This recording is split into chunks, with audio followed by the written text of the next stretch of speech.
My name is Solis. I'm a jockey, exercise rider, and I work for Richard Mandella. Now, my dad is Solis. He rode for 20 or 30 plus years, won 5,000 races, won I think over 200 graded stakes. He was my favorite pro athlete of all time. So I surfed, snowboard, skateboard, biked. I did everything and rode horses when I was younger, so I've always kind of been an adrenaline junkie. But like I said, when you're going 40 miles an hour on a horse, there's nothing like it. Rode my first race when I was 21 in Florida, and then ever since then, he's probably rode at, I don't know, 20 plus tracks. Gulfstream Park, Calder Racetrack, Aqueduct, Saratoga, Arlington Park, Emerald Downs, Santa Anita, Del Mar, Los Al, Hollywood Park. I used to work horses there back in the day when they were open. Golden Gate Fields, Laurel, Pimlico. Australia, I lived there, rode at Warwick Farms, Royal Randwick, Rose Hill. Been to a lot of spots. Like when you first get on them, the cool thing is when they're mentally good, because a horse can definitely lose themselves if they're too high strung and just get too wound up.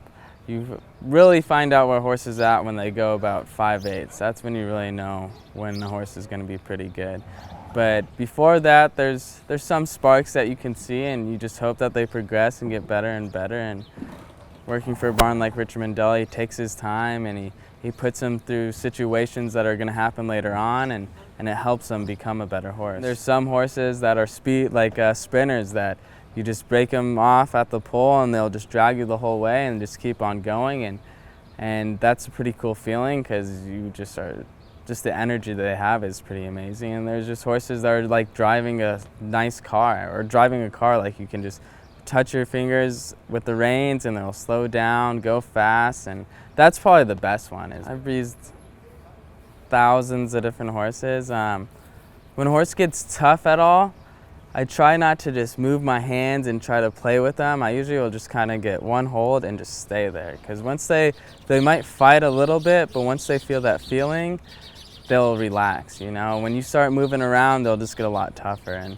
And some horses that they say, oh, this horse is tough to breeze, like I'll try not to get in their mouth right away, and I'll try to drop my reins and make them think that they're galloping, and then just kind of get them into the work.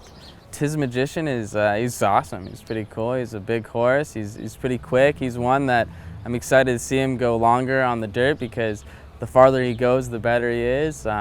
He's kind of funny. He has his little quirks. Right when you go break him off to go breeze, sometimes he'll leap up in the air, maybe through excitement, and it's a little thrilling. But once he gets his feet on the ground, it's fun. But he's got some speed, which is cool. And I was not really warned. I heard he's a little funny on the turn, and then the guy let me go, and he jumped like he could have jumped over a hurdle. He probably jumped, no joke, 4 feet high at least. Like it was pretty intense. But once he landed on his feet and then started going, it was definitely a thrill, because that was the first time I worked him, and to feel his speed and everything, to get on these horses, it's just awesome. Very blessed. So the first week I got here, I started getting on all the babies, and he was actually one of my favorites when I got in here. And he has a really cool body type to him. When you're on top of him, he's got a cool neck. It's long. It's pretty proportionate, and I like him a lot. And I want to see how he progresses, and it'll be pretty cool. But yeah, he looks like a